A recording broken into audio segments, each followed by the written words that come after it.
स्वागत है आपका। बुलेटिन की शुरुआत एक बड़ी खबर से हम करने जा रहे हैं। कानपुर के बालिका गृह से 2 संवासिनी के भागे जाने की खबर मिली। उनके भागने से हड़कंप में मच गया। डीएम और एसएसपी ने तलाश के लिए टीमें लगाई। कड़ी मशक्कत के बाद दोनों को पकड़ा गया। तो अहम खबर आपको बता रहे हैं। कानपुर के बालिका गृह से 2 संवासिनियों के भागने से प्रशासन में हड़कंप मच गया, जिसके बाद कई टीमें लगाई गई और आखिरकार इनको पकड़ा गया।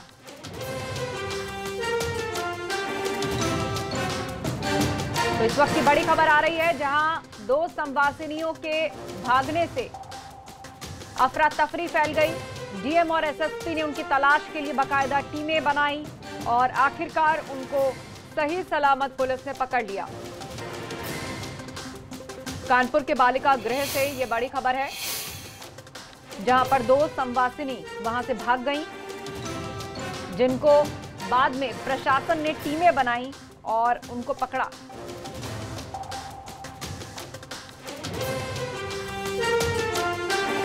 बड़ी खबर इस वक्त हम आपको बता रहे हैं। प्रशासन के अचानक हाथ पांव फूल गए जब ये खबर आई कि कानपुर के बालिका गृह से 2 संवासिनियां भाग गई हैं। आनन फानन में टीमें गठित की गई।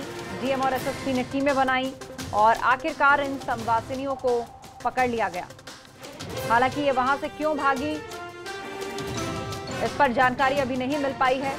क्या इरादा इनका था, ये जानने के लिए रुक करते हैं। प्रभात हमारे संवाददाता फोन लाइन पर जुड़ गए हैं। प्रभात, क्या जानकारी आपको मिल पा रही है? जी बिल्कुल, आपको बताना चाहूंगा कि जिस तरह से कानपुर में अभी संवासिनी गृह के 57 लोग जो हैं उनके पॉजिटिव होने का मामला ठंडा नहीं हुआ था और सभी लोगों को क्वारंटीन किया गया था केडीए के जो क्वारंटीन सेंटर बनाया गया वहां पर। और सुबह जब पता चलता है कि यहाँ से दो बालिकाएं हैं जो बालिका गृह से आई थी, वो वहां से गायब हैं और वहां से भाग गई है, जिसके बाद प्रशासन के हाथ पांव फूल जाते हैं। आनंद फानन में सभी आला अधिकारी वहां पहुंचते हैं और तुरंत जो चेकिंग है वो शुरू की जाती है और थोड़ी देर बाद पुलिस की तरफ से बताया जाता है कि 2 लोगों को बरामद कर लिया गया है। और सबसे अहम, क्वारंटीन सेंटर से दोनों के गायब होने का मामला सामने आया था और ये लोग बालिका गृह से आई थी, तो सुरक्षा के इंतजाम किए गए थे, लेकिन बावजूद उसके कैसे सुरक्षा में सेंध हुई, आखिर करके वो लोग कैसे निकली, इसकी जांच की जा रही है और जो भी दोषी इसमें सामने आएंगे उनके खिलाफ कार्रवाई की जाएगी। ऐसा जो जिला अधिकारी हैं और जो एसएसपी, उनका कहना है कि जो भी इसमें दोषी पाए जाएंगे, क्योंकि ये क्वारंटीन सेंटर के अंदर से किसी के बाहर जाने का जो मामला है वो काफी संवेदनशील मामला और एक प्रशासन की बहुत बड़ी चूक है जो सामने आई है, क्योंकि क्वारंटीन सेंटर से बालिका जो गृह की बच्चियां हैं, संवासियां हैं, उनके गायब होने का जो मामला है वाकई बहुत बड़ी प्रशासन चूक है। लिहाजा प्रशासन अभी मामले को जांच कर कार्रवाई करने की बात कर रही है। जी बिल्कुल, ये अपने आप में बहुत बड़ी लापरवाही और चूक का मामला है और जिस तरीके से ये दोनों वहां से भाग निकली, हालांकि अब इनको पकड़ लिया गया है और वापस क्वारंटीन सेंटर भेज दिया गया है। क्या ये कोविड पेशेंट है या फिर एहतियात के तौर पर इनको यहाँ पर रखा गया था? प्रभात, क्या खबर है पूरी? जी बिल्कुल, आपको बताना चाहूंगा कि जिस तरह से संवासिनी गृह में टोटल जो पॉजिटिव पेशेंट्स हैं वो 57 आए हैं, तो लिहाजा जितने और भी उनके साथ में लोग रह रहे थे, चाहे वो संवासियां हो या फिर बच्चियां हो, उनको सभी को वहां से संवासिनी गृह से हटाकर एक दूसरी जगह पर क्वारंटीन किया गया है। ये क्वारंटीन सेंटर में है और इनकी जो रिपोर्ट्स है वो अभी आना बाकी है, लिहाजा इनको क्वारंटीन सेंटर में रखा गया था। अभी ये फिलहाल पॉजिटिव नहीं थी जो ये भागी थी, लेकिन सबसे अहम होता है क्योंकि संवासिनी गृह में जो महिलाएं या जो बच्चियां होती हैं उनकी पूरी सुरक्षा होती है, पुलिस अभिरक्षा होती है वहां पर, और जहाँ क्वारंटीन सेंटर में इनको रखा गया वहां पर भी पुलिस व्यवस्था तैनात थी। सब कुछ था, बावजूद उसके इनका वहां से भाग जाना और फिर वापस पकड़े जाना एक बड़ा सवाल खड़ा करता है प्रशासन के ऊपर कि आखिरकार चूक कहां पर हुई है। जी हाँ, बिल्कुल सवाल खड़े होते हैं कि आखिर किसकी लापरवाही और किसकी चूक, जिसके कारण ये दोनों वहां से भाग निकलने में कामयाब रही। शुक्रिया प्रभात जानकारी के लिए। उधर तेल की बढ़ती कीमतों पर लखनऊ में कांग्रेस ने विरोध प्रदर्शन किया है। यूपी कांग्रेस अध्यक्ष अजय लल्लू की अगुवाई में प्रदर्शनकारी गांधी प्रतिमा की तरफ बढ़ना चाहते थे, जिन्हें सुरक्षा में तैनात पुलिसकर्मियों ने रोक लिया। दरअसल तेल के दामों में जबरदस्त इजाफा हो रहा है। आज फिर पेट्रोल और डीजल महंगा हो गया। दिल्ली में डीजल 14 पैसे और तो पेट्रोल के दामों में 16 पैसे का इजाफा हुआ है। 18वें दिन पेट्रोल तो 19वें दिन डीजल के रेट में बढ़ोतरी हुई है। जनता पर लगातार महंगाई की मार पड़ रही है, जिसका सीधा असर जनता की जेब पर पड़ता है।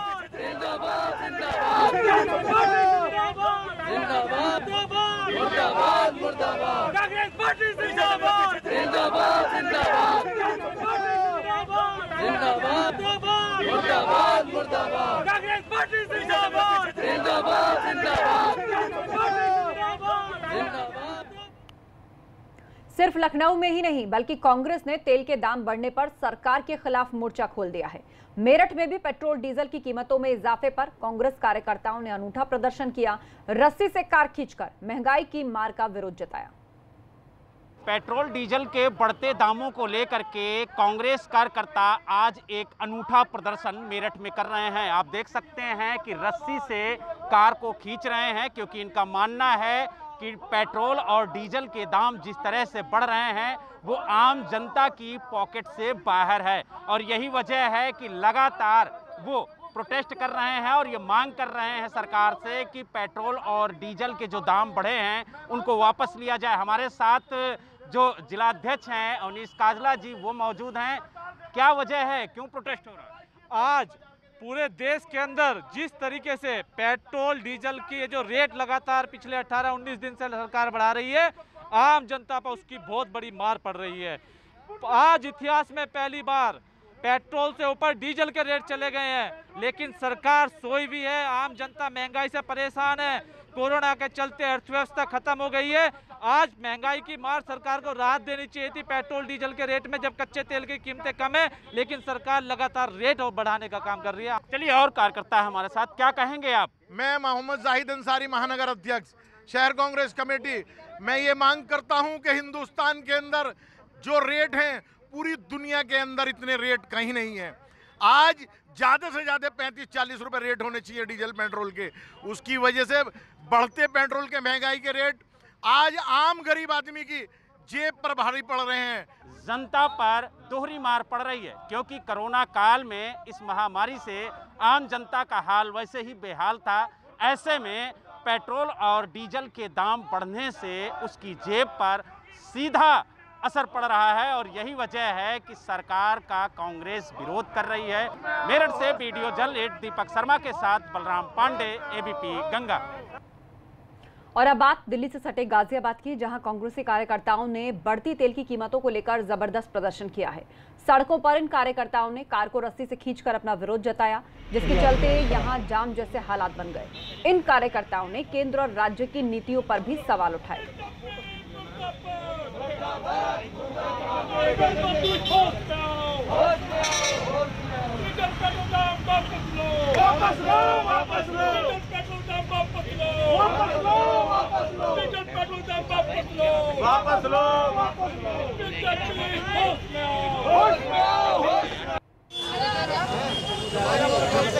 मामला ये है कि देश में इस समय जो पेट्रोल और डीजल की कीमतें लगातार बढ़ती जा रही हैं, इसके विरोध में हम लोग आए हैं यहाँ। जी जो अनाप शनाप 19 दिन हो गए और आज स्थिति देश में ये आ गई है कि डीजल आज पेट्रोल से भी महंगा हो गया है, जबकि अंतर्राष्ट्रीय स्तर पर तेल के भाव घट रहे हैं और हमारे हैं।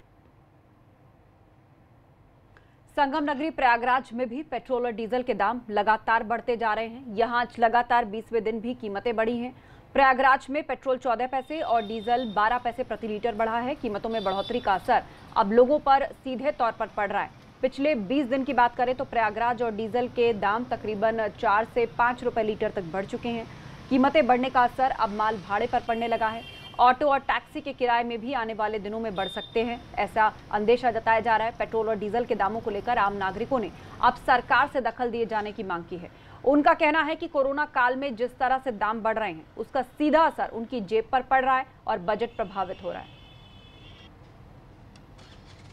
उससे बहुत ज़्यादा दिक्कत आ रही है। एक तो कोरोना महामारी में मोस्टली पैसों की वैसे भी बहुत ज़्यादा कमी हो गई है, और उसके बाद डेली कभी पेट्रोल बढ़ रहा है, कभी डीजल बढ़ रहा है, तो उससे पैसे में भी वो हो रहा है, और अब आमदनी भी लोगों के पास बहुत कम हो गई है, इसलिए दिक्कत बहुत ज़्यादा आ रही है, बहुत प्रॉब्लम आ रही है। और जो डेली जो बिजनेसमैन हैं उनका तो ऑलरेडी 2 महीने से बिजनेस रुका हुआ था, वो लोग कुछ कर नहीं रहे, तो उनको बहुत प्रॉब्लम आ रही है।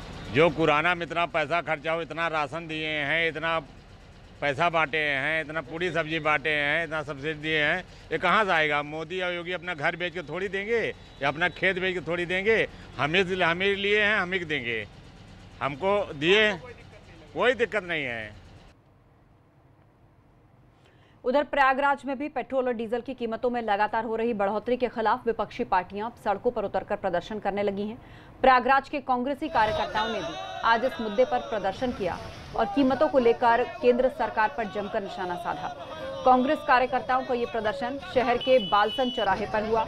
यहां कांग्रेसी कार्यकर्ताओं ने उपवास पर बैठकर केंद्र सरकार के खिलाफ नारेबाजी की और इसके अलावा 4 पहिया वाहनों को रस्सियों से खींचकर ये संदेश दिया कि अगर पेट्रोल और डीजल इसी तरह से इनके दाम बढ़ते रहे तो आने वाले दिनों में वाहनों को ऐसे ही खींचना पड़ सकता है। प्रदर्शनकारी कांग्रेसी कार्यकर्ताओं का कहना है कि कोरोना के कारण लोगों की आमदनी वैसे भी ठप है, दूसरी तरफ पेट्रोल डीजल के दाम बढ़ने से लोगों पर दोहरा बोझ पड़ रहा है।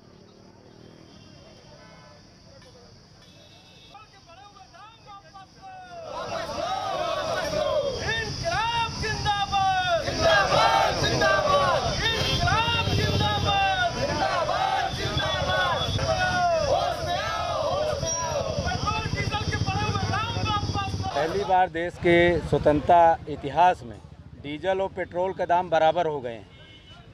सीधे 80 रुपये डीजल हो गया है और 89 रुपये 98 पैसा आज की डेट में पेट्रोल का दाम है। ये कहाँ का न्याय है? किसानों के लिए अन्याय है। जो किसान अपने हमारे देश का अन्नदाता कहा जाता है, डीजल के दाम बढ़ने से किसानों को परेशानी होगी, माल भाड़ा बढ़ेगा और तमाम ऐसी चीज़ें हैं जो महंगाई की मार सीधे आम जनता को झेलनी पड़ेगी। और अब बात सीएम योगी के एक्शन की। कोरोना काल में अस्पतालों की अव्यवस्था पर सीएम योगी ने बड़ी कार्रवाई की है। लखनऊ के आरएमएल अस्पताल में लगातार मिल रही शिकायतों के बाद सीएम योगी ने एक्शन लेते हुए अस्पताल के निदेशक प्रोफेसर ए.के. त्रिपाठी को हटा दिया है। असल में बीते 27 मई को सीएम योगी यहां औचक निरीक्षण के लिए आए थे और तब डॉक्टर जो एमएस वहां के देवाशीष शुक्ल है वो गायब मिले। तब सीएम ने उन्हें हटाने के आदेश दे दिए थे और अब लगातार मिल रही शिकायतों के बाद निदेशक को भी हटा दिया गया है। पूर्व कार्यवाहक निदेशक प्रोफेसर नुजरत हुसैन को अब चार्ज दिया गया है।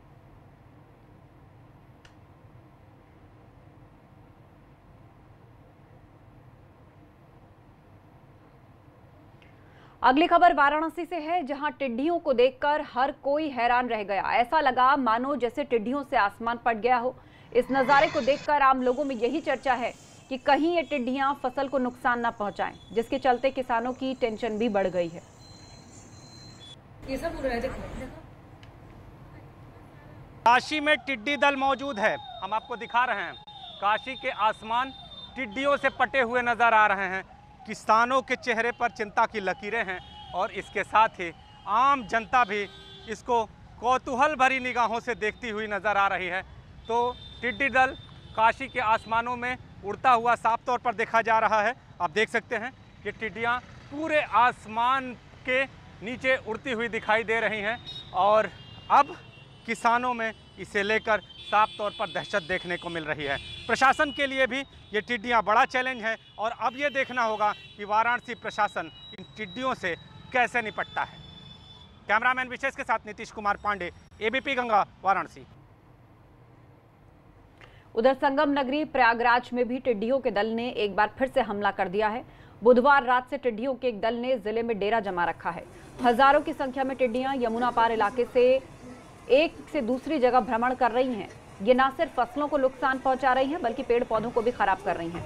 हालांकि कृषि विभाग और फायर ब्रिगेड की टीमें लगातार इनको भगाने की कवायद में जुटी हैं, लेकिन सरकारी इंतजाम इनकी संख्या के आगे नाकाफी साबित हो रहा है। टिड्डियों का दल अब भी जिले में घूम रहा है। हालांकि फसलों का मौसम ना होने के कारण प्रयागराज में कोई खास नुकसान नहीं हो रहा। फायर ब्रिगेड की टीमें केमिकल का छिड़काव कर रही हैं, तो दूसरी तरफ किसान कभी पटाखे फोड़कर, कभी थालियां और कनस्तर पीटकर टिड्डियों को भगा रहे हैं। अफसरों के मुताबिक टिड्डियों का ये दल मध्य प्रदेश से बुंदेलखंड के रास्ते प्रयागराज आया है और 24 घंटे तक यहां रह सकता है।